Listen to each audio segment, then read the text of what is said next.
I would like to introduce our presenter, Steve Crimando. He's the Director of Training at the Disaster and Terrorism Branch of the Division of Mental Health and Addiction Services here in New Jersey. No stranger to many of us, and certainly not to me. So with that and no further ado, Steve, you're on.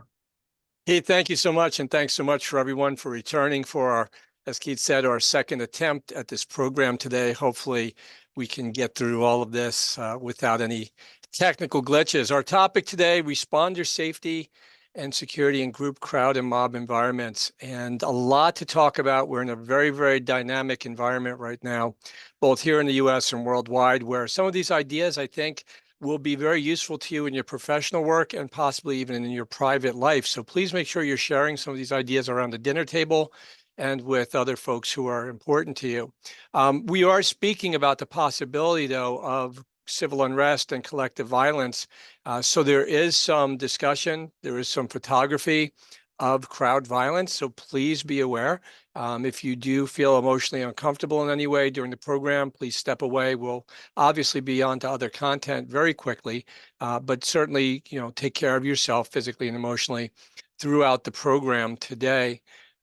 We even know that some people, again, may suffer from or have experiences of crowd phobia.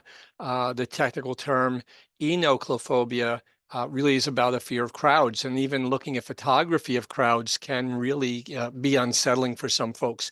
So as I said, do take care of yourself during the program. The theme is about our safety and security, and that begins even with our presentation today. Many of the stories that we speak about, obviously, are those big news stories of the day when there is large-scale protests or demonstrations. So many of the ideas, many of the stories at least, and the photography are borrowed from the public domain. We're using those under fair use doctrine today. Obviously, there's no charge for this program. If we haven't met before, as Keith said, I'm the Director of Training for the Disaster and Terrorism Branch in the Division of Mental Health and Addiction Services. Actually now my 35th year working with the department and the division. And my background is as a behavioral health specialist, clinician, counselor, responder, and educator. I'm a certified threat manager with the Association of Threat Assessment Professionals and a certified master trainer with the U.S. Department of Homeland Security's National Threat Evaluation and Reporting Program. But beyond kind of all those credentials, et cetera, relevant to our topic today is I've had, and many of you as well, opportunities to be on what we refer to as both sides of the shield. Back in summer of 2015, I had a chance to train with law enforcement professionals from all over New Jersey in what's referred to as field force operations, which is how we train law enforcement personnel to respond to civil unrest and to protest, things of this nature. And you could see me way back in this crowd in the circle there in my riot control or crowd control gear. But my first experiences with this were, like many of you, to be at ball games and concerts and such, and worked actually in EMS in the summer of 1991 at the first of the Lollapaloozas back at Waterloo Village in Stanhope or Byram, New Jersey. And certainly being, someone running in and out of that crowd during a very, very hot day and lots of people going full tilt with their partying in a situation like this, you really get a good feel for some of the risks that are embedded in responding to crowds.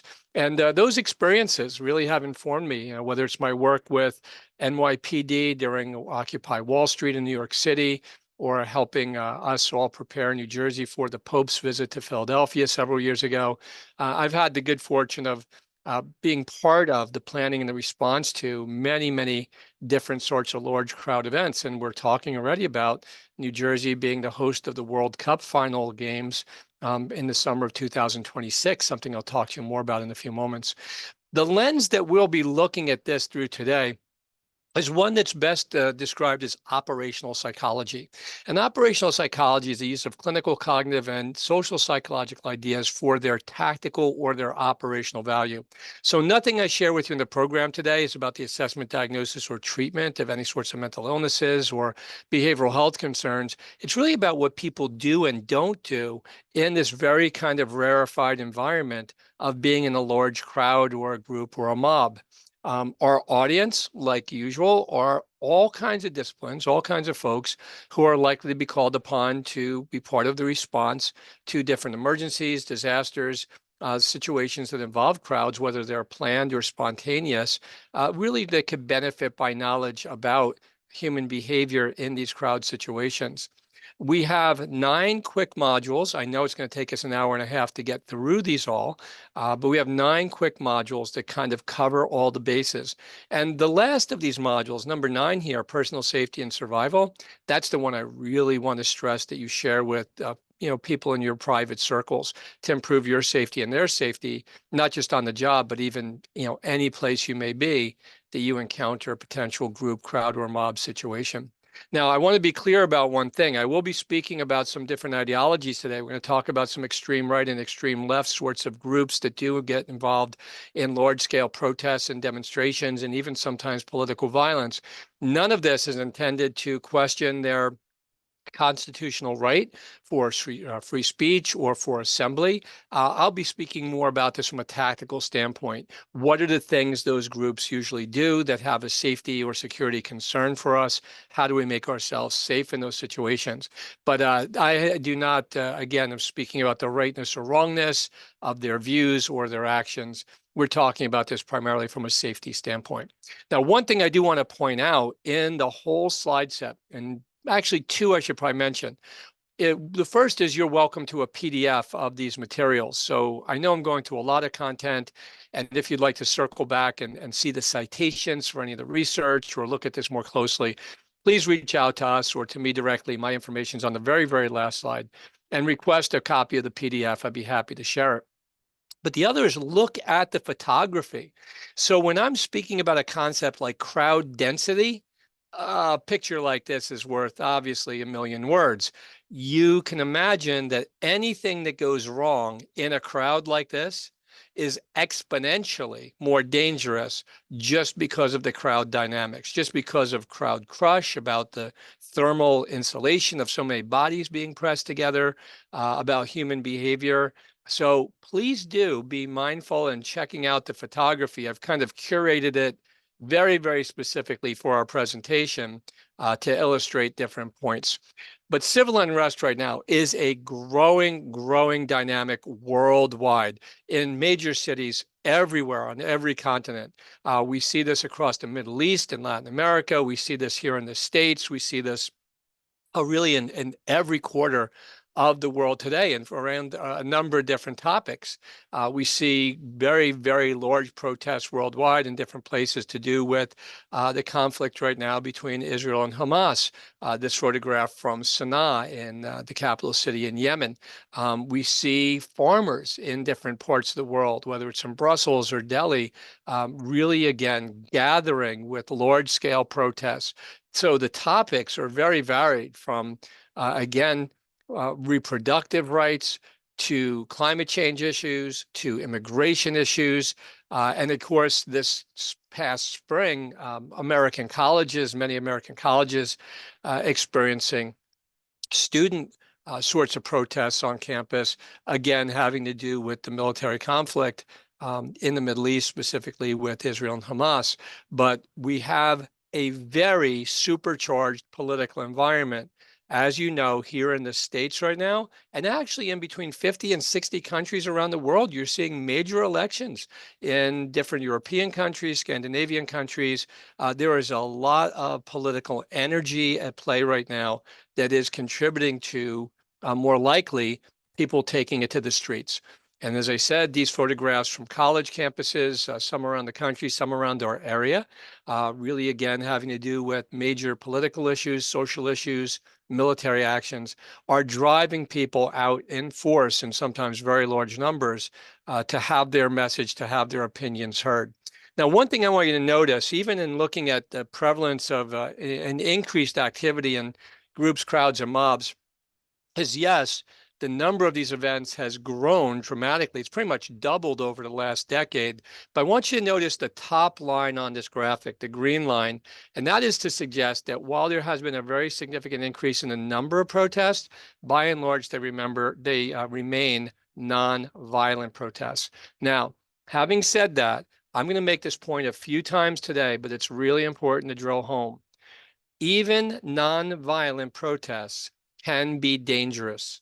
And I'm going to expand on that in just a few moments, the how and the why, but you should not mistake nonviolent protests to be non-dangerous protests or large-scale gatherings, all right? So we do see a very significant increase worldwide to this activity. We see here in the US, polls done by NPR, PBS, the Marist poll organization, also by Washington Post and ABC News, that there is a very increased or very escalated risk right now of political violence in the U.S. coming into this heightened, as I said, supercharged election cycle. If you look at these numbers from the Marist poll, 1 in 5 adults believing that Americans may have to resort to violence to politically get the country back on track. In the ABC News Washington Post poll, you see again the bar graph here. 63% of U.S. population feeling very concerned that there may be an increase in political violence here in the U.S. So something to think about when you're considering, the value of this program today, and maybe how you take some of the concepts I share with you and start weaving them into your work. Now, one of the things I do in my work is I do follow protest activity worldwide. I want to share with you 2 of the tools I use. They are free online tools. The first of these is from the Carnegie Endowment, and specifically their Global Protest Tracker. Tools like this are up to date. They're up to the minute. They give you a good read on things that are happening around the world. And likewise, I use the ACLED, which is associated with Princeton University Conflict Watch List, which doesn't just do protests, it does all sorts of violent conflicts as another tool. Now, the reason I do that, even you're thinking like, Steve, you work for, New Jersey. Why are you looking at what's happening in these different parts of the world? One of the messages I'm going to share with you today is something happening anywhere in the world today can trigger protests everywhere in the world today. So an event happening in the Middle East, happening in Ukraine, happening in Latin America can trigger people turning out into the streets protesting here in the US in real time, honestly, within minutes. And you have to remember today we're in an environment of, again, potential disinformation that could be fueled by artificial intelligence to move very quickly to our communication channels. So we have good information, bad information, misinformation, disinformation, rumors, and sometimes outright fake news that can activate people and have them respond and start to protest, start to demonstrate. All of that is in play in the current environment. So our goal in doing this, I typically do this version of the training for our disaster mental health responders, through our disaster and terrorism branch. But today we're providing it really for any kind of responder to improve your ability to effectively and safely respond to incidents like this, to improve responder and community safety, but also to protect assets and personnel. Again, this photograph behind me, not a random photograph. This is from riots in Baltimore several years ago. More than 200 police vehicles destroyed in those riots, more than 170 officers hurt in those riots, some so badly they were never able to go back to work.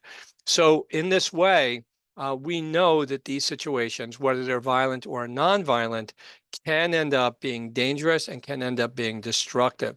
So we have to go into this with an eye on responder safety. Now, obviously, groups, crowds, and mobs are comprised of people, and it's critically important for us to get the people piece of this right in terms of emergency management and emergency response. When we don't understand the people piece, it can make our plans, our policies, our procedures ineffective. It can make them inappropriate, that we potentially can overreact or underreact to a situation. And in doing so, that underreaction or overreaction may actually be the trigger, the catalyst that escalates the situation further and therefore making it potentially even more dangerous. So it's very important for us to have a good understanding about what people do and don't do in these crowd environments. So the jumping off point then for this discussion, my launch pad for this and most of the programs I teach, is Lewin's equation. Now, Dr. Kurt Lewin is thought to be the father of social psychology, and crowd psychology is actually a splinter of social psychology. And Lewin had famously said that the behavior, that individual behavior and group behavior, is a function of the interaction between a person and their environment. To put this in very, very simple terms, we know that when people are embedded in very large crowds, for some people, it may give them the license to think that they could do all kinds of different things because the risk of them being identified or apprehended or facing any consequences is very low, given the fact that they may be literally lost in the crowd. But there's other environmental factors, as I say, in the crowd that can trigger different risks. And there's just, again, our basic environment around us. All the things happening in the world around us today, whether they're political or economic or military or otherwise.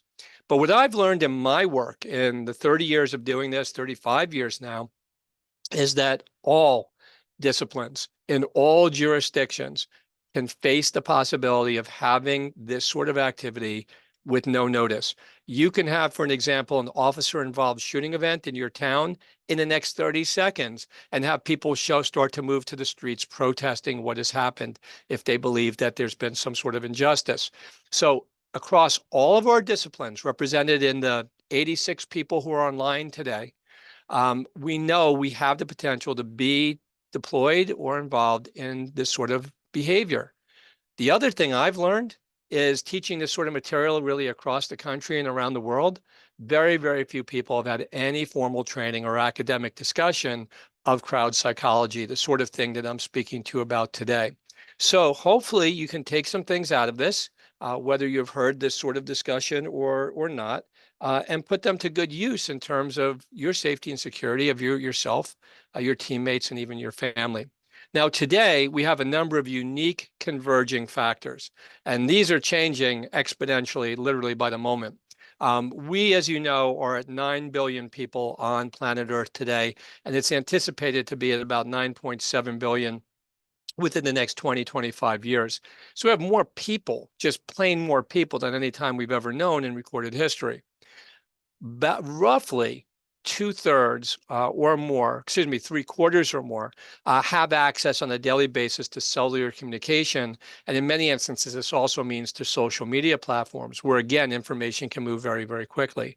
And we're actually in an era of greater perceived social economic injustice and disparity here in the States and worldwide. All of these factors combined actually provide the fuel, provide the energy, often to trigger protests, demonstrations, riots, things of this nature. Now, I'm going to drop off the screen for a moment. This isn't a technical problem. There's going to be times where I'm blocking a graphic that I'd like you to see. These are two snapshots on the right from NOAA, the National Oceanic and Atmospheric Administration, one at the beginning of January, which showed last year was a record year for disasters in the United States, 28 major disasters. When I started in this work in the late 1980s, we averaged in the United States about $1 billion or more catastrophe about every 82 days. And these dollar figures obviously adjusted for inflation over time. Today, we average one every 12 to 13 days. So the bottom graphic here was just released by NOAA over the last few days, shows you the 11 billion-dollar disasters we've had so far up to June, this was, in the US. So disasters are one of the sorts of triggers that can bring people out in large numbers, whether it is people in Texas today struggling with cooling themselves during a heat wave while the power's out from Hurricane Beryl that just blew through, or experiences we've had with Katrina here in the States or Haiti. After the earthquake, disasters can bring out large numbers of people. Disasters that are human caused, such as terrorism, where we look at people in what we'll refer to as an escape mob after something like the sarin nerve gas attack in Tokyo. And we'll talk more about those over the next few moments as well. Political unrest obviously turns people out in the streets, civil unrest, and certainly even mass crime, where we see these large-scale retail robberies that are happening in different parts of the country that are kind of organized and facilitated by cell phone use or social media platforms, we can end up with all kinds of crowd activity for a number of different reasons. So in our role in crisis response, emergency management, we do need to be in a level of readiness for all of these possible scenarios. And then, as I said, some of these are spontaneous and some of them are very planful. Example, we, as we did with the Super Bowl several years ago, will be playing host at MetLife Stadium to the final games of the 2026 World Cup. This is going to be one of the largest sporting events in the world.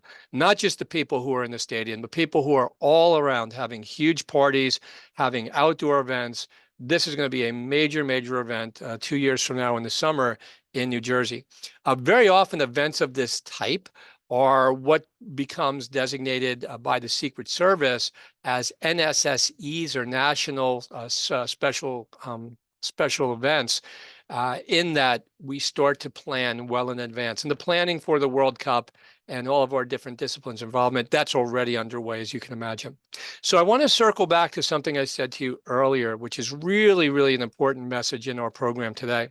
And that is that while not all crowds are violent, all crowds are potentially dangerous.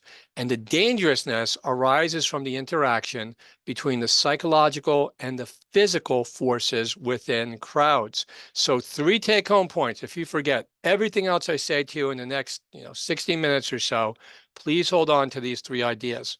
Disasters can create crowds. Crowds can create disasters. As you'll see, we can see mass casualty events coming out of crowded situations.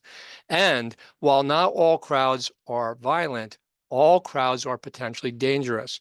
Most people who are hurt, most people who are killed in crowds are not killed by violence. They're killed by crowd crush. They're killed by compressional asphyxiation and other physical forces in the crowd. So if we are deployed or activated in response to any sort of crowd event, you have to appreciate the dangerousness that's just inherent to those environments.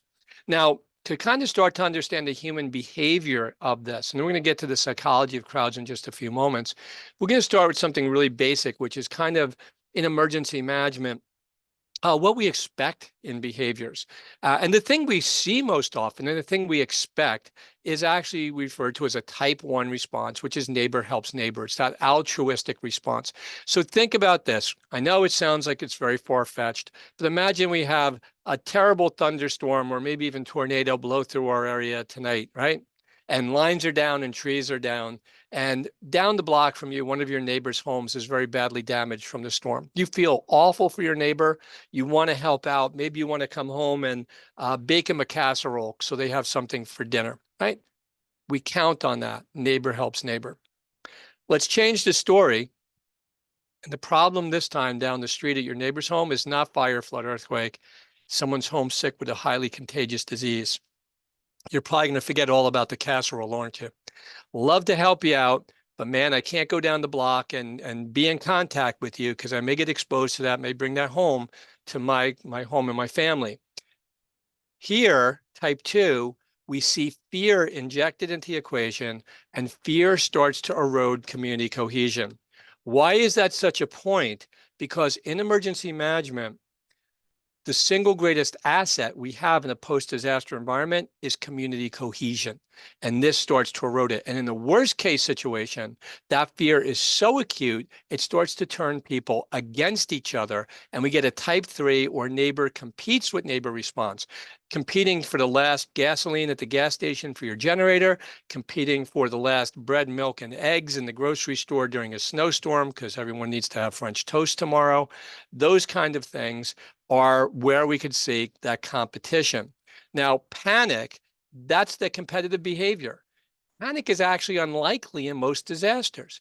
Yes, fear, anxiety, stress, those are very, very common. True panic, which is competitive behavior, is driven by 2 foreseeable dynamics in an emergency. The first is real or perceived. limited opportunity for escape, and that's what comes into play in most crowd situations, but also limited availability of critical supplies. And you can think about this during the first wave of the pandemic, for example. So we can have people turn against each other or think just about their immediate survival at the detriment of everyone else around them. That, as I said, is unlikely in most disasters, where our typical response is a neighbor helps neighbor response. Now, to my point earlier, crowds can create disasters. Unfortunately, we have many examples of this. Probably one of the best is a stampede on a bridge in Baghdad back in August of 2005, a huge religious pilgrimage moving through the city. And as they're kind of forced into this one choke point on a bridge, someone on the bridge yells out they think they see wires hanging from someone's backpack. They yell out that there's a suicide bomber on the bridge. In the stampede to get off the bridge, 953 people are killed. Guess what? No bomb, no bomber, just panic. So in this way, we see, again, this idea that crowds can create disasters. We have a mass casualty event that arises just out of the behavioral response to a crowd. An example of that here in the States, now 3 years ago this fall, the stampede and the crowd crush situation at the Astro World Festival. What's his name, Scott, and in the music festival, 10 people killed there. In the 8 immediately, 2 died a few days later in the hospital during that concert. The medical examiner there, Travis Scott, all of the people there who were killed, the medical examiner deemed as being killed by crowd crush, being killed by compressional asphyxiation. So we see these worldwide at different sorts of events where people have gathered, where something can go wrong, and people's reaction creates the actual risk. But the other thing you have to remember is when we have large crowds, crowds themselves can become targets, as we saw on Patriots' Day in the Boston Marathon bombing in 2013, both because they're target-rich environments with a lot of potential casualties, but also they are symbolic, as I said, Patriots' Day. So we understand whenever there's a crowd event, there is crowd behavior that represents a risk, but there's also the possibility of someone intending to do harm to a crowd. Think about the mass shooting at the festival, the country music festival in Las Vegas several years ago, with the shooter firing from the hotel room overlooking the festival. And as I said, whether it was a sporting event, a political event, a religious event, many of these events become deemed NSSEs, National Special Security Events. And one of the examples we had here in New Jersey, some of you online today may have participated in, was the Pope's visits to Philadelphia. We expected 1.2 million. We got a little bit less. We got about 800,000 people turned out, and we were managing this on our side of the river in Camden, helping out in Philly. These are events, as I said, that the Secret Service and Homeland Security get involved in helping manage as well, because they're just so complex and so risky in different ways. So to kind of move our discussion along, it's important to kind of clarify, what do we even mean by group crowds and mobs? How are they different? How are they the same? How does this affect the behavior? So let's start out at the most basic level. The most basic level is a group. A group of people are a small number, temporarily gathered, who typically have some sort of pre-existing relationship with each other, and very often, because of that relationship, have a pre-existing level of connection, of loyalty to each other, which means if something goes wrong, an offense against one is very often perceived as an offense against them all. So I want you to think about a scenario. Let's say we have a terrible accident in your community, and a well-known or well-loved community member is brought to the emergency department, and a lot of their friends and family are gathered outside the emergency room or outside the hospital waiting to hear what's going on. Maybe hospital security is trying to chase those folks away, but they're going to stick together, because even though it's a small group, they're temporarily gathered, they have those relationships with each other and relationships with the subject that kind of bond them together. Now, that's different than crowds. Crowds tend to be slightly larger, sometimes much, much larger. Again, temporarily gathered, and it depends. There's different sorts of crowds, but in most instances, people maintain their individuality. They don't know each other. They don't have pre-existing relationships with each other. All just happen to kind of be in the same place sometimes, and in most instances, don't have any kind of leadership, as I said. But there's different types of crowds.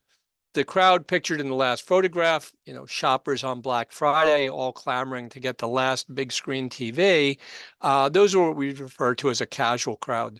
They don't know each other. There's no unity. There's no leadership. Just all happen to be at the same thing at the same time. Above me, an example of a cohesive crowd. Fans of the ball game, fans of the concert. We all love this band. We love this political leader. We love this religious leader, whatever the event is. The energy is usually positive. People are really worked up. They're really enthusiastic. Again, no leadership. The emotion is usually, as I said, positive. There can be some sort of leadership. Somebody starts a wave. Somebody starts a chant, but they're not in any way the leader of this crowd.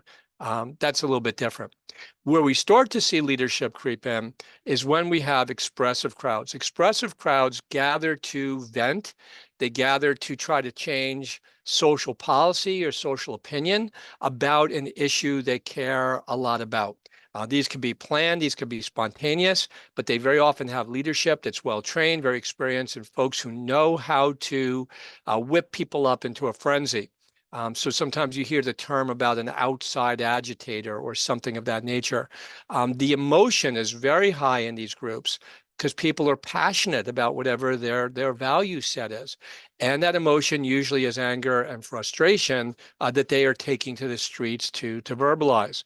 This, as you can tell, each time we're changing the nature of the crowd is kind of raising the temperature.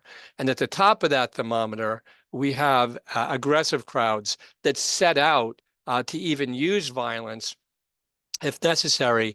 They're very emotionally charged. They have a specific objective in mind. We'll discuss further. They usually have clear, skillful leadership, and they have a very, very high level of emotional tension. This is the kind of crowd that is most likely to flash into a mob. Now, that term flash is very specific because in the literature, we talk about flash points, the kinds of things that will trigger a crowd to transition into an angry or a violent mob. Some of these are very common. Some work together in partnership with each other, but some of the most common are things like denial of access. We tell people no. No, you can't come in. No, you can't have this resource. You can't have the medication. You can't have the water. You can't have the food. You can't have the shelter. We're full, and we turn people away, and people push back. Number 2 and number 6 are very similar on this list. It's when someone's breaking the rules. And you know this since you've been a little kid. If someone cuts in the line at the water fountain, there's a tendency for someone to step up and push back and say, hey, none of that, get back in line. And so when there is breach of rules, when there's, again, unwillingness to obey rules, that fires people up. Perceived abridgment of rights. Why is one individual or one group getting treated better or worse than the other when there's that sense of unfairness? It gives people a sense of needing to step in and use more force to create or correct an injustice. But the most common out of all of these, like the photograph above me, is the perception of inappropriate or excessive use of force. So here we see, in this instance, some sort of what we call riot control agent or pepper spray being used on what appears to be peaceful protesters. The crowd very often can react and feel if the police are dropping their gloves, we have justification to drop our gloves and be violent as well. So these are all potential triggers. These are all potential flashpoints to convert a crowd into a mob. A mob are the people who riot. Rioting is the act. The mob is the people. So when we have this sort of violent, destructive behavior now, that's usually the kind of thing we describe as a riot.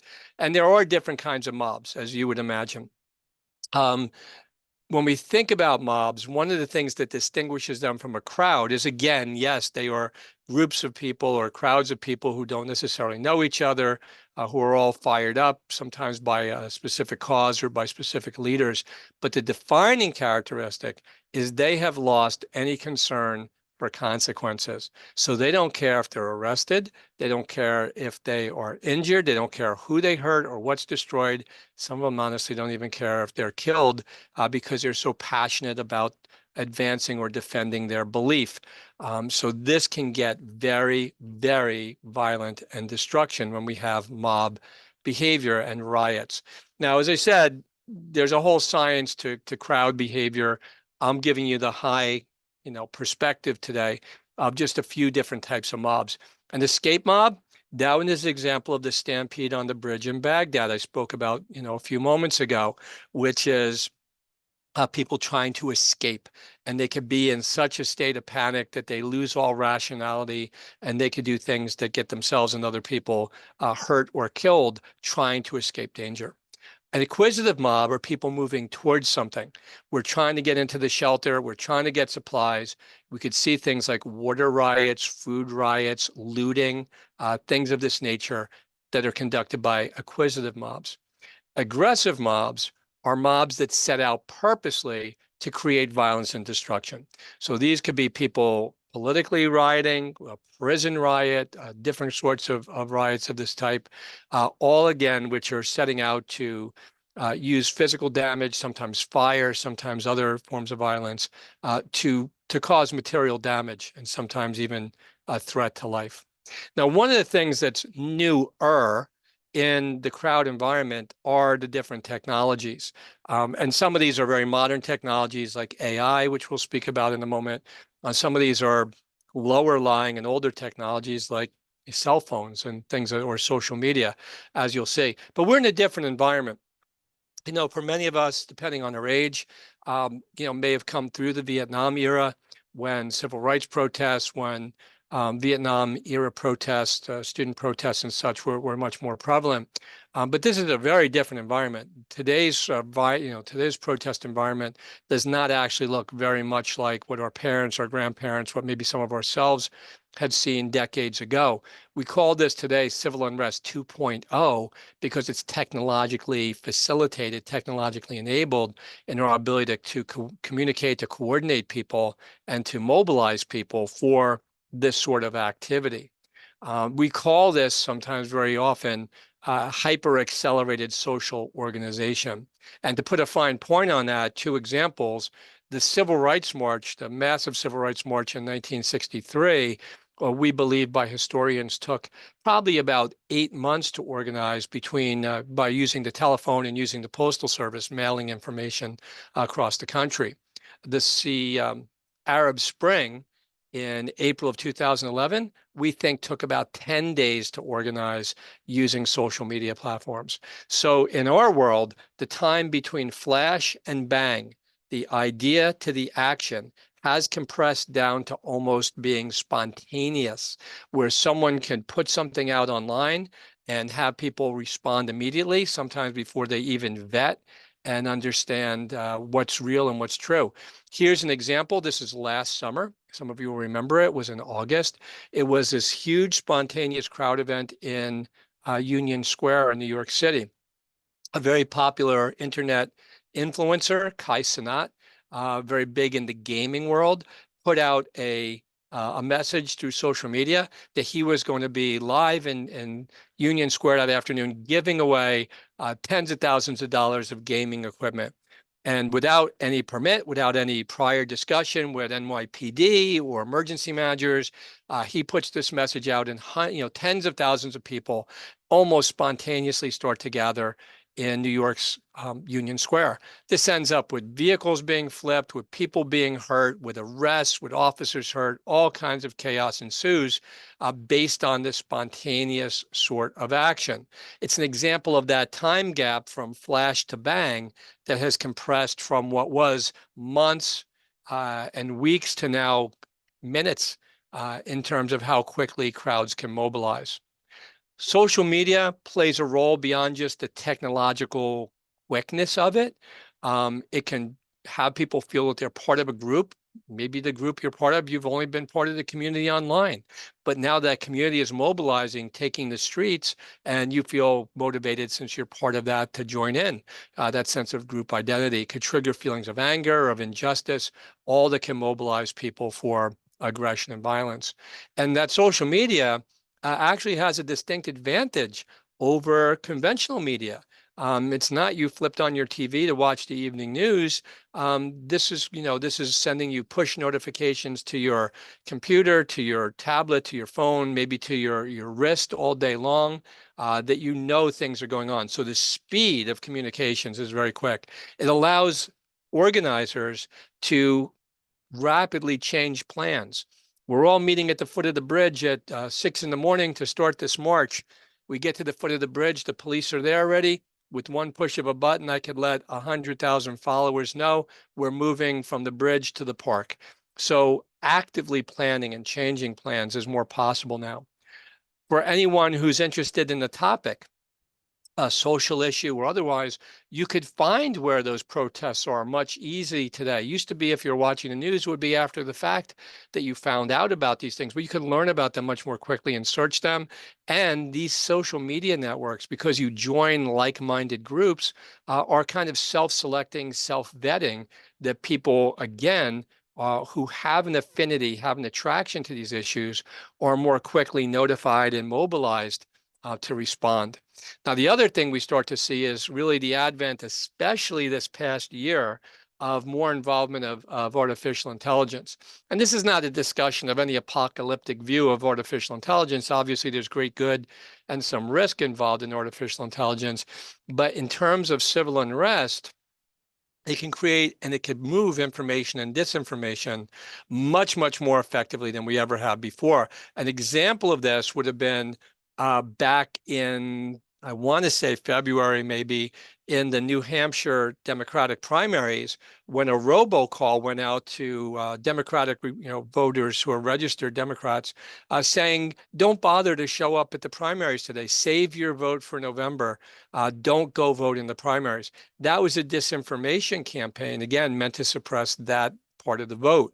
So we know generative AI tools that can create speech that sounded, in this instance, just like President Biden's voice.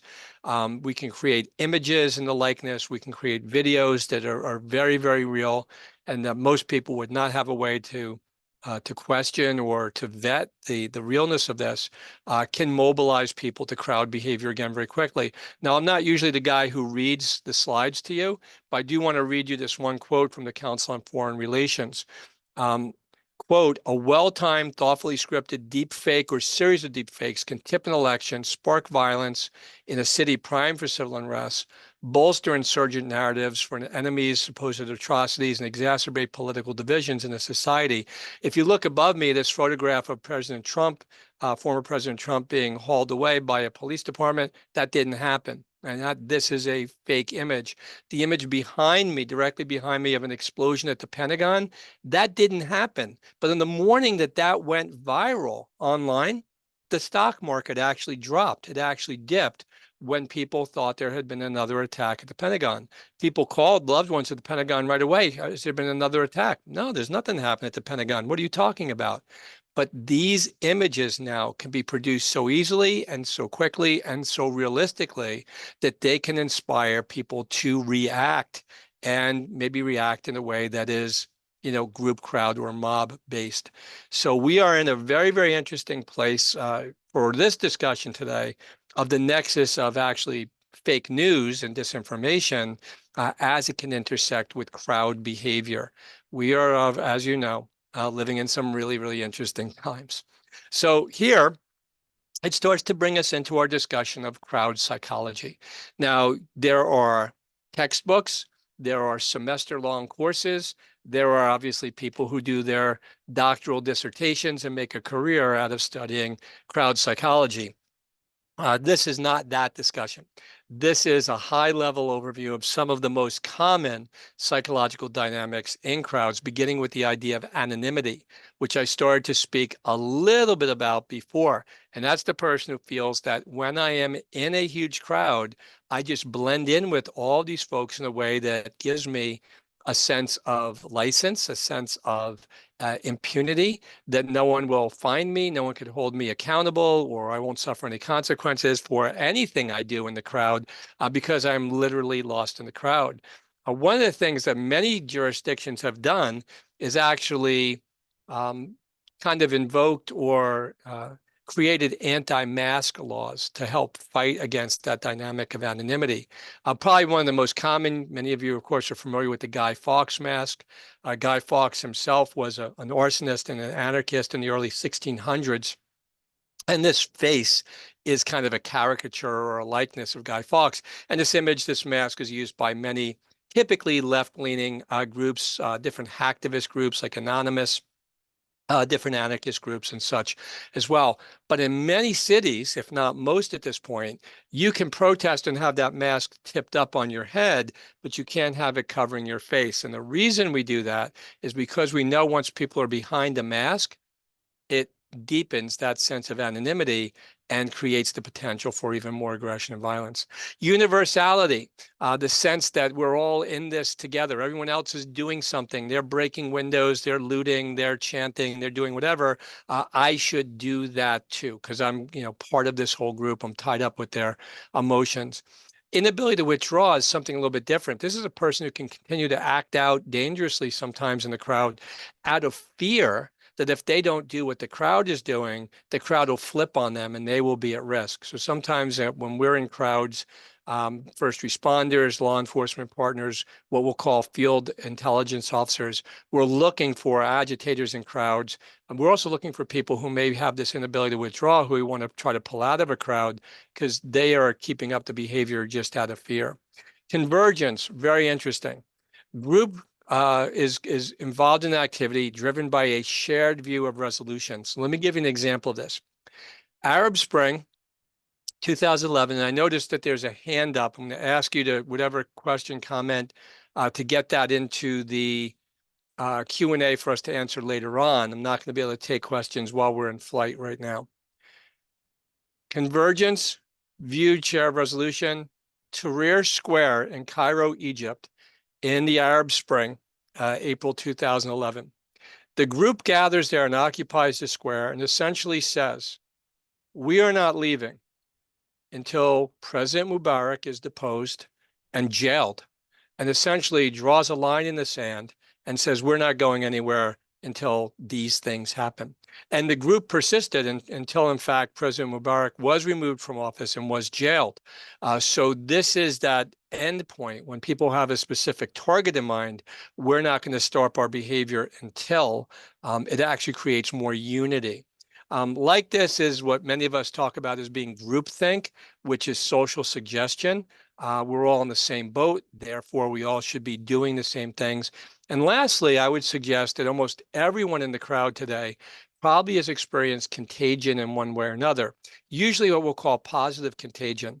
So you've been to a ball game, you've been to a concert, you've been to a rally where you feel that energy, you feel that excitement, and maybe the band you've been waiting for takes the stage, or they play that one big hit, or your favorite sports star, just does something amazing, and you feel the excitement, you feel the energy in the crowd. That's that contagion. Well, that could be positive. That could be all that, all that joy. It could also be anger and frustration, and that is equally contagious moving through a crowd. Now, those are 5 of the most common psychological factors. There's many, many more to discuss, but as I say, we start to get more academic. In that crowd, there may be people with different predispositions. There may be someone who is joining in the crowd activity because it's simply their temperament or their behavior to want to just be part of a fight, want to just get in there, and they see this aggression happening and they want to join in. There are people who show up who are going to be more cautious, and they're going to jump in when the timing's right for them, but they're going to be reluctant to get hurt. They're going to be reluctant to be arrested. So they're going to be a little bit more hesitant to fully commit. You're going to have yielders who just stay on the sidelines to kind of cheer their view or their crowd on, but they're not actually going to get real involved. And then you actually have, in that same way, supportive people who are there just to provide encouragement, but they're not going to participate anyway. You also have resistors, and these are different than counter-protesters. Counter-protesters usually hold an opposing view. So we're pro this and they're con that, and we're clashing about our values or our different ideas. Resistors are usually people in the same mindset, in the same group, who say, no violence, we're better than that. We're here to do peaceful protest. Stop being aggressive, stop being violent. So they stay connected, but they disagree with the aggression maybe the majority may be involved in. And lastly, we have the potential for even psychopathic individuals who want to use the mob environment as a way to just act out their most hostile, violent impulses against society by looting, by arson, by violence, leveraging what's going on with this crowd. Now, again, I mentioned before, look at the photography. This is Hajj. Hajj is the annual religious Muslim pilgrimage to Mecca, the birthplace of the Prophet Muhammad. It is thought to be a religious obligation at some point in their life for every able-bodied Muslim man and woman to attend Hajj. Universally, almost consistently year to year, between 2 and 3 million people show up at Hajj. These are people, these are not pixels. 2 or 3 million people in the same place at the same time is a recipe for disaster unto itself. And yes, at Hajj, they have had disasters many, many times. You will hear in another part of my discussion in a few moments, 1,300 people died last week or the week before at Hajj from the heat. This, though, in 2015 was a stampede. It started simply with 1 or 2 people tripping and falling and the rest of the crowd overreacting. Here you had it's thought about 2,100 or more people killed in the stampede at Hajj. And that is not the first time at all that sort of thing has happened at Hajj. But it's not just at Hajj. We had this just last week at a religious festival in northern India. Again, a dust storm blew in. It led to confusion and panic. People started stampeding. We ended up with 121 people killed there. Again, not from the dust, not from the heat, from human behavior. So we're making a point here, that really reinforces this idea that while the crowd is not violent, there still is dangerous behavior we need to be concerned about. Part of that, as I said, is the danger of crowd crush. Some of these photographs, as I said, are really difficult to look at, but they illustrate the points, spot on. These from the UK, a place that has had many unfortunate crowd crush scenarios at football matches, soccer games, sporting events of different types, concerts, over and over again.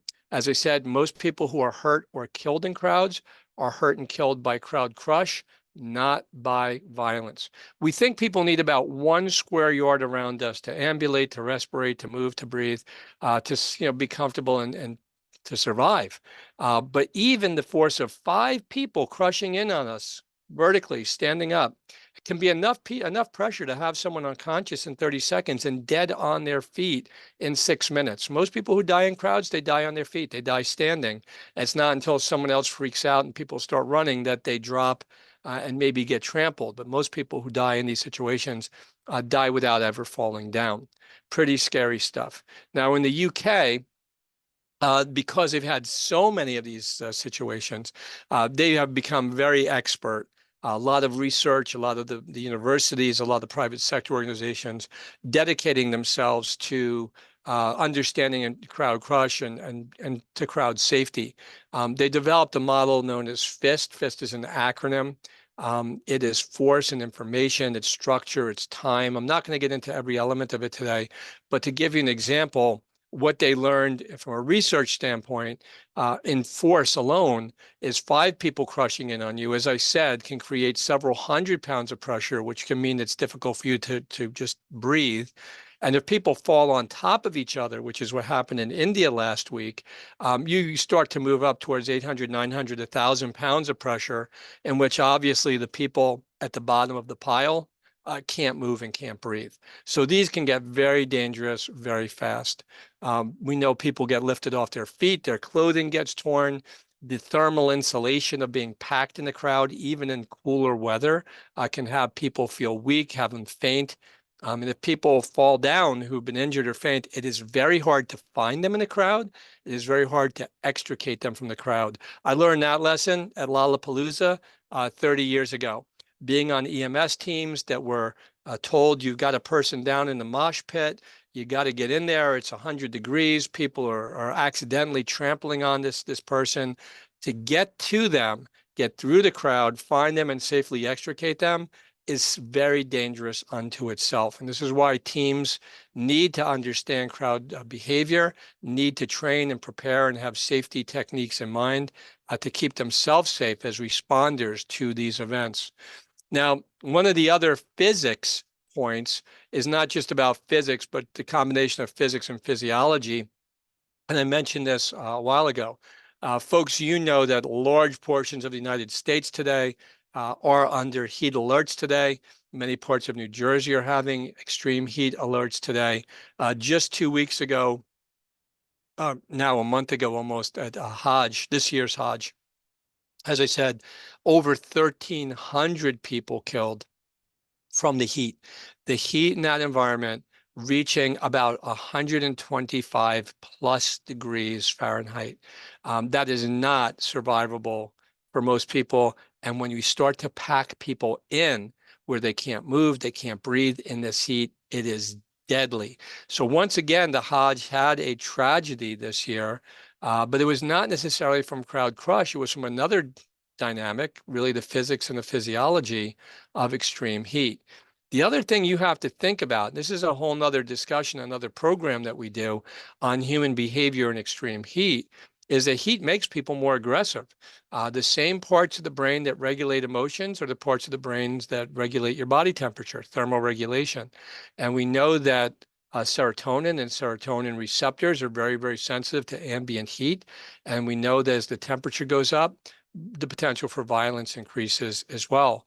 As I said, the same part of the brain that regulates, your body's temperature regulates your emotional reaction. And this becomes a very, very vicious cycle that we have more violence, more aggression, more crime on high heat days. So this leads us into our discussion of violence potential. Although I mentioned the concept that while not all crowds are violent, but they're all dangerous, yes, some crowds are inherently violent and some have a great potential for violence. Sometimes that aggression and violence is triggered by, again, different views like legitimacy. If the police are being violent in our eyes, we have license to fight back. If the whole system, the whole social order is corrupt and we don't have to listen to it or obey societal rules, it can bring about this kind of violence.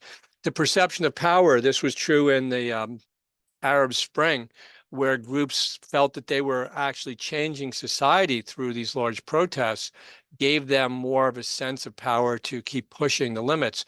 For example, during the spring of 2011, the Occupy protesters, both here and abroad, saying that they were responsible for overhauling the mortgage industry or stopping foreclosures on houses.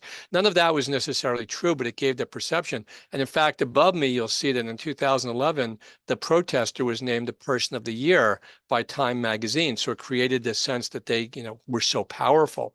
They did, in fact, though, help force the banks to reverse their decisions about raising our ATM fees. And they forced the relocation of the G8 summit from what was going to be in Chicago to Camp David, to a protected space, after the government in Chicago, the city government, said they were not going to be able to deal with all of the chaos brought by protesters to the G8. So there are different dynamics that can lead to this. Many of these groups actually train in what are called nonviolent and not nonviolent, that's obviously semantics for violent, sorts of activities. An example is in Berkeley, California, a huge warehouse space known as the Ruckus Society that trains people in these different activities, including some that are outright violent. So this is known as the St. Paul tenets in the protest community.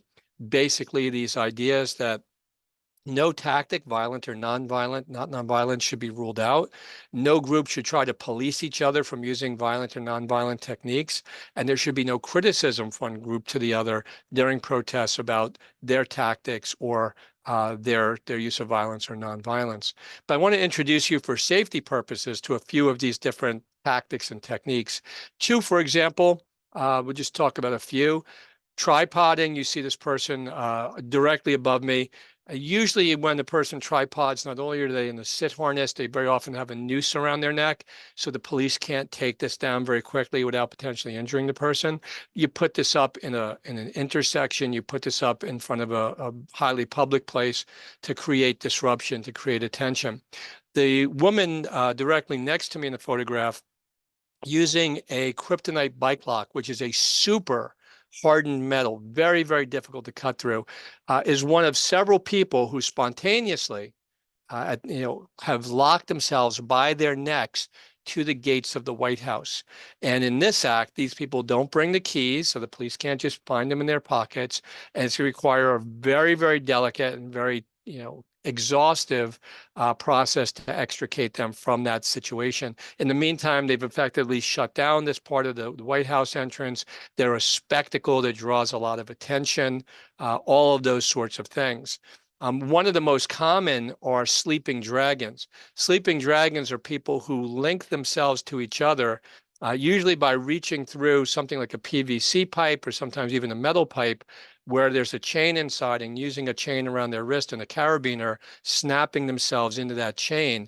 And one thing I want you to notice in the photography here is that that piece of pipe is covered in duct tape. And that duct tape is meant to jam up the saw blades of any police officer trying to extricate people from that tube. Here in one photograph, you see folks who have linked themselves in this way, a form of passive resistance, to close down a whole road. They close down an intersection. They could, again, become a huge public disruption. And it's very difficult and tedious for police to undo folks who've locked themselves together in this way. What you see behind me is what we call a field extrication officer, trained to cut people out of these different devices. But then there's a whole range of what the protesters refer to as, quote, not nonviolent tactics, which are, of course, violent. Example, we'll see people bring into the environment protest lacrosse sticks. Why lacrosse sticks? Because if the police use tear gas, we're going to scoop up that tear gas counter and throw it back at the police. So we have caltrops, which you see in the photograph next to me, which are sharpened almost like jacks that a kid would play a game of ball and jacks with. They're meant to puncture tires on vehicles, stick through the soles of your shoes or your boots. They're meant to stick into hooves of horses for officers on mounted patrol and create all kinds of chaos. So there's a whole range of different sorts of tactics and techniques used by these protesters. And in some circles, especially the more left-leaning anarchist groups, and here I'm talking in the extremes, those groups willing to use violence to advance their beliefs or their causes, there is the idea that no social change is possible without government. Now, anarchists are very much against government, but for a very specific reason. They believe any hierarchy in society suppresses human potential. And so they would really tear down all structure in government, all structure in society. And you see the mantra here, there's no government like no government. So when we see what we'll call anarchist or black bloc protesters inject themselves into a protest environment, we fully expect violence, as I said, because they believe it is necessary to bring about larger societal change. Now, this is a black bloc protest. Black bloc is not a group. Black bloc is a tactic used very often by these more left-leaning groups. You see everyone in the same sort of apparel, the same black cargo pants, the same black hoodies, same kind of mask. And this is daunting. When you see this, it creates for them a sense of unity and power. It creates fear in the public to see these folks. And these folks are very likely to create material damage. They're not there with any specific message. They are parasitic. They don't hold their own protests. They infiltrate, they glom onto other protests that are in action, and very often change them into violent protests because their mission is to create as much material damage as possible. So here's looting, here's arson, here's graffiti, and broken windows, all these kind of things. Now, from a tactical standpoint, if we were to look in the backpack of these protesters, very often you find a slingshot, specifically just like above me, a wrist rocket. That wrist rocket slingshot produces about the same velocity if you're using a nut or bolt or a ball bearing as about a .22 caliber rifle. So it's going to be a very dangerous weapon, used in that way. Clubs, projectiles, smoke bombs, ropes and marbles to trip officers, but also to trip the horses that officers may be on and bring that horse to the ground and that officer to the ground as well. And you see in small print here down the bottom, puppy pile. And what that is about is if law enforcement does arrest one of their people, they're going to jump law enforcement, grab their person, and sweep them back into that dense crowd where now they're all dressed identically. It's going to be very hard for law enforcement to identify and apprehend that one individual. In the recent protest environment, we see different tactics, people bringing battery-powered leaf blowers to move tear gas around, umbrellas to block tear gas and pepper spray, but also to prevent high-angle surveillance from drones and high-angle cameras, and also balloons and bubbles that are lofted into the air so protesters can see the wind direction, again, to move away from things like tear gas. But you also see improvised shields. You see, and more often now, the use of paint bombs, but also water balloons and bags full of urine and feces, lasers, fireworks that are directed towards law enforcement and other people. This stuff gets very noxious and very dangerous.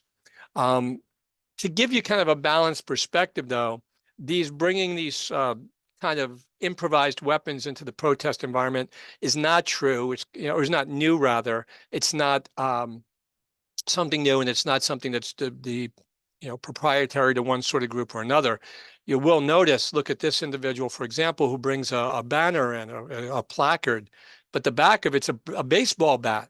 So this person's, armed and ready to do some serious damage, and maybe walking down the street, most people wouldn't have even noticed what that person is carrying. But on the extreme right, on the extreme left, there is the possibility of weapons involvement. We have had left-leaning groups like anarchist groups at times bring firearms into these environments. More often, we have seen an increase in bringing firearms, bringing guns in the environment by the far right-leaning groups who are at the same time trying to promote true constitutional government. They're anti-government, not because they don't like government. They just feel the current governments are involved constantly in overreach and violating the original principles of our founding fathers. So these folks very often fit into a wider group referred to as patriot groups, Boogaloo Boys being one, as we see behind me here in the graphic.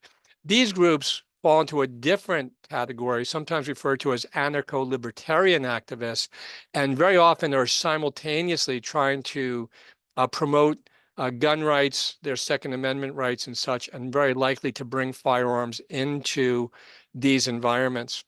Very interesting, though, among the anarchist groups, even though they're against hierarchy in society, they use the very same incident command system that we use as responders.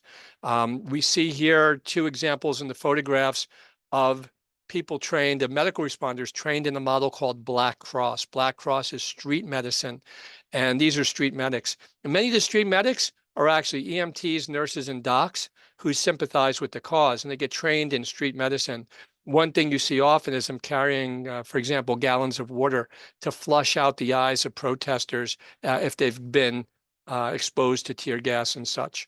So when we think about violence potential, we can use some of the models we use in threat assessment and gauging interpersonal violence applied to large groups. Example, Gavin de Becker's model known as JACA. And JACA here, as you can see, is an acronym. Does the group here feel justified in the use of violence? Does the group see any alternatives than the use of violence? Is the group afraid of the consequences of their violent behavior, and do they actually have the ability to execute this violence? And when we check these boxes, obviously we're raising the temperature, raising the potential for people to be involved in that violent behavior. So let's talk about our role, right? Medical operations, support operations, things of this nature as we go. As I said, there are a number of different ways where, depending on your discipline, you may be brought in to be part of a response to a situation like this. It can be during the event, can be after the fact, but there are a number of different ways that we can be deployed. And again, using our basic emergency management structures. The kind of medical concerns we have, well, it's exposure to chemical agents, such as riot control agents. It's exposure to body fluids we'll discuss. It's soft tissue injuries, blunt force. It's musculoskeletal injuries to our responders, especially to police on the front lines of these events, that we have to be prepared for. Now, you have to remember, just like our law enforcement partners could be using less lethal sorts of techniques or substances like riot control agents, tear gas, pepper spray, and the like, individuals in the crowd can make their own and sometimes could buy their own. In this photograph, you see a protester get a jump on the police, actually deploying this sort of agent against the police. And then again, they can take credit and spin this as the police had started this, and the police were the ones who used the gas first. Pepper spray, or let's rephrase that. Tear gas, for example, is a little bit of a misnomer because none of these are actually gases. They are actually very, very finely ground particulate matter that's meant to be super irritating to mucous membranes. So it produces just tremendous tears and mucus, the nose, the throat, coughing, gagging, extremely painful. None of it is lethal. If you have a pre-existing respiratory condition, it can be more dicey, but for most people, it feels like it, but you're certainly not dying from being exposed to tear gas. This could be deployed by law enforcement in containers as small as a small handheld, sort of pepper spray or mace container, up to containers the size of fire extinguishers. A few things you should know about tear gas. If you've been exposed, because tear gas is very indiscriminate. If the wind changes direction, if you're in the wrong place at the wrong time, even though you're on the good guy or the good gal team, you potentially could be exposed to this as well. It can leave you feeling awful, sick, breathless, hurt, and pain. It typically wears off on its own, but it takes hours. There's a few things you need to know about this so you don't make it worse. If you have contacts, I would recommend, if you're going to anything where you know it's likely to be a protest environment, wear your glasses that day, because if this stuff gets under your contacts, you're in big trouble in terms of the discomfort. So have your glasses or bring spare contacts, bring solution to clean your eyes if necessary. In my kit, there's a few things I carry, and one is they make a nice little eye cup you could screw on the top of any plastic water bottle to flush your eyes if necessary. But you do want to wash off. You want to get out of those clothes. You want to rinse off with cool water, basic soap and water, but don't sit in a bathtub. You're going to spread this over a larger surface area of your body. Try to stay calm, because your own emotional agitation is going to heighten the physiological reaction to these chemical agents. If you have any protective gear, try to wear it. Try not to be swallowing your own spit or mucus. Cough it out, blow it out, spit it out, whatever you got to do. But try to get this stuff off of you and out of you as quickly as possible. Now, these are not the only liquids used by both protesters and by others. We know, especially from protesters, they can use other noxious liquids. This could be urine, this could be ammonia, this could be fake theatrical blood or even animal blood. In some instances, it's even been real human blood. This is an example here of former police commissioner Bill Bratton leaving Times Square in New York City, and one of his bodyguards, after being sprayed with blood from something like a super soaker water gun in one of these events. And obviously, since you don't know if the blood is real or fake, or it's healthy or it's contaminated, this is very, very fearful for people being sprayed with that. There's the possibility of incendiary devices being used, Molotov cocktails, tiki lamps that are thrown, not just full of tiki fluid or lighter fluid, but tiki gel, which is a lot stickier. Now, our law enforcement partners' equipment Very often they are wearing fire-resistant equipment both on the surface and underneath this. It's very hot, very uncomfortable to be in all of this protective gear, but there also are gaps in a lot of this equipment that still can leave them vulnerable if a lot of these agents or incendiary devices are used. These are extremely challenging. As I said, having trained in this, having been out on the asphalt at Middlesex Fire Academy during several days of extremely hot weather in Middlesex years ago, wearing this all day long, you are cooking in this gear. It's heavy, it's uncomfortable, and officers on the front line are not given breaks, not for the restroom, not for meals, not for rest. And you could be exposed to noxious substances that are thrown on you, that are literally baking on you in the hot sun, as well as being exposed to physical violence. And then there's the psychological stresses of people literally being in your face and you not being able to react.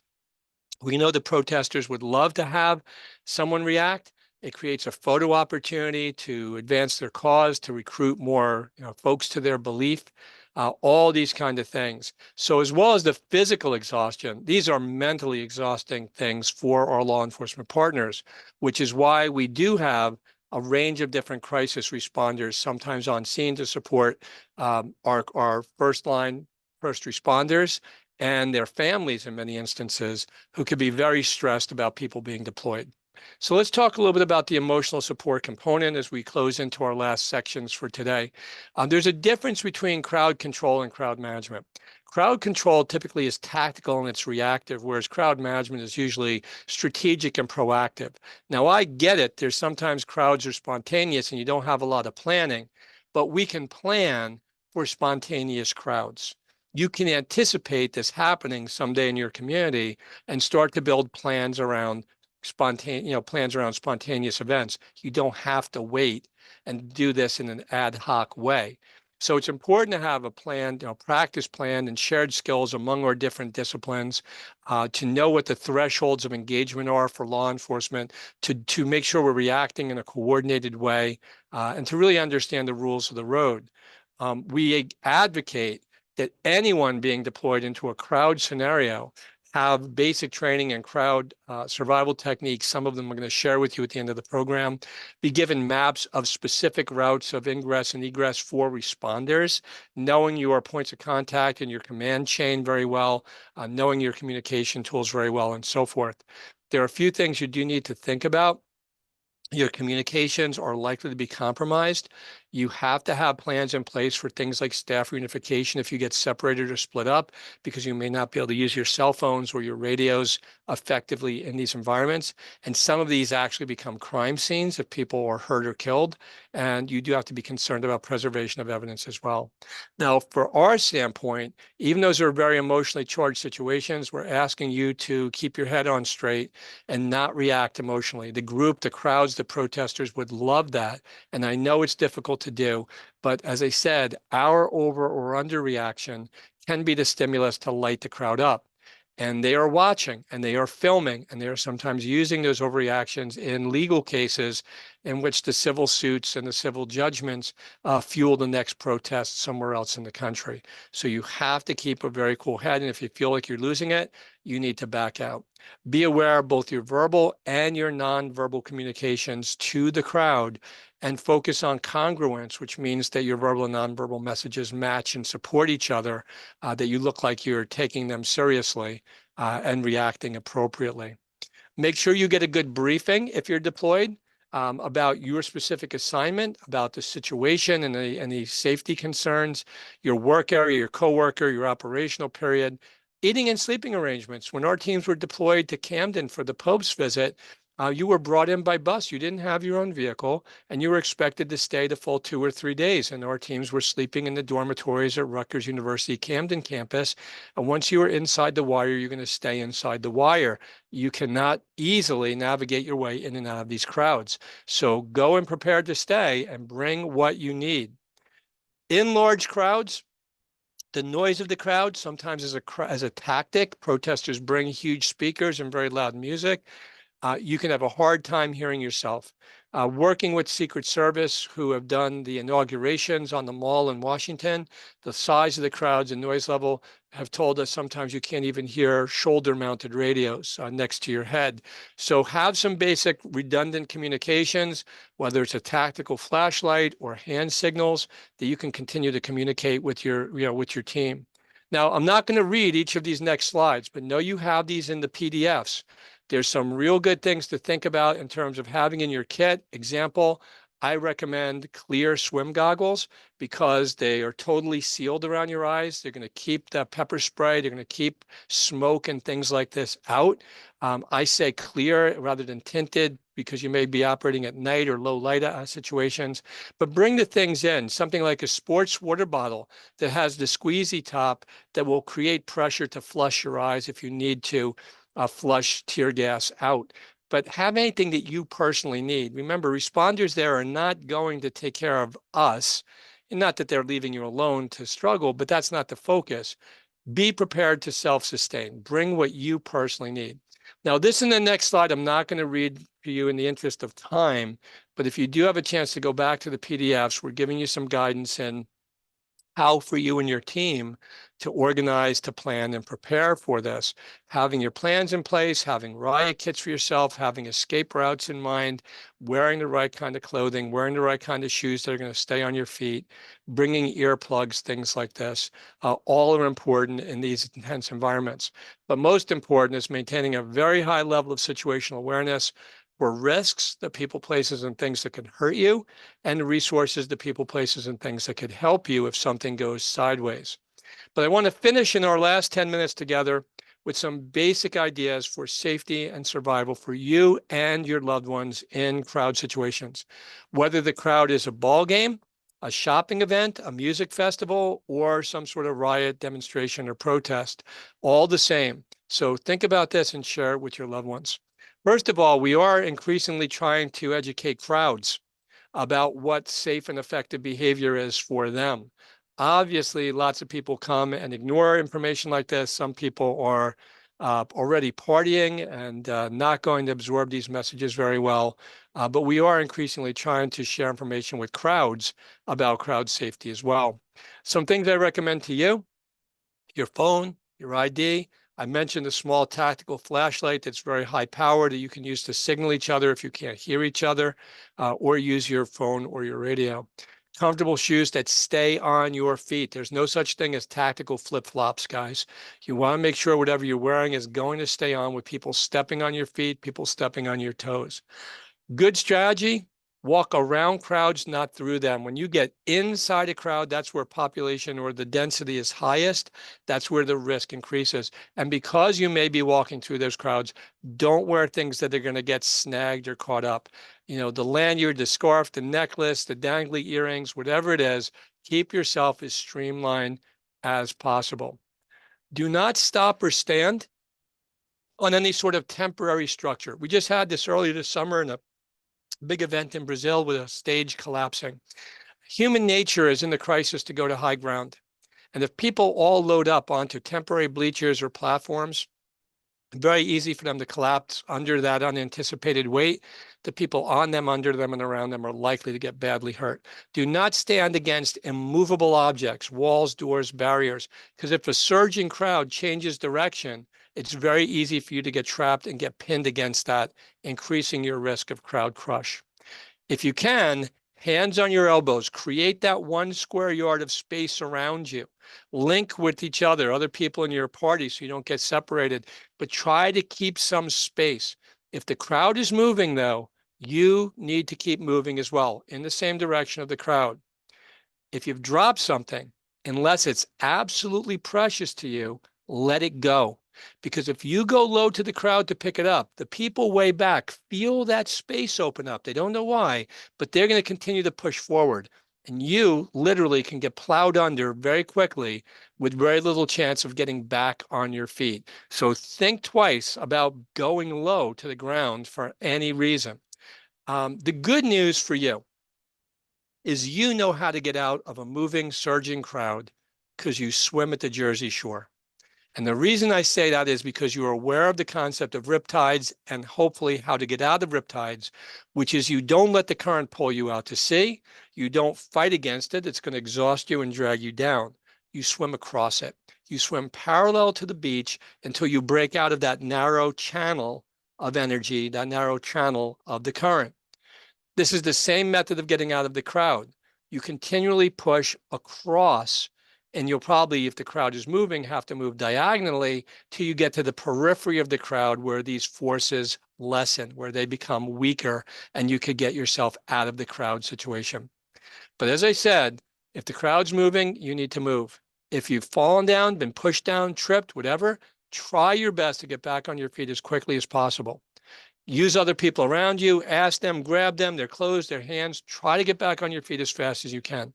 If you can't get up, you still need to keep moving, even if you need to crawl in the direction of the crowd until you can get back on your feet.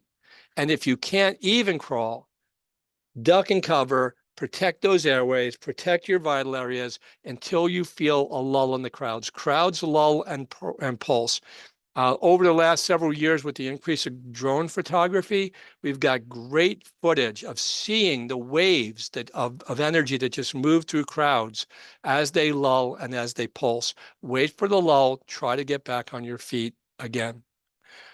What I hope you've taken away from our program today is that most gatherings are peaceful, but even in peaceful protest, even in peaceful events, crowd events, concerts, rallies, shopping, things can go wrong, things can get dangerous, and crowds can be dangerous. And crowds, again, can be dangerous and represent a risk to our safety and survival. We also, though, are in a really, really interesting and potentially dangerous time in terms of a lot of things going on in societies here in the US and around the world. We do need to be mindful of all of these dynamics as they can feed into aggressive and sometimes even violent crowd behavior. But I want to thank you and the organizers very much for an opportunity to provide this during the webinar series this summer. I want to certainly invite anyone, if you'd like a set of the slides, to reach out to myself or the organizers today through NJVOAD for those slides as a PDF, or to me through our team. Give us a call. And I hope that you have a wonderful, fun, and safe summer.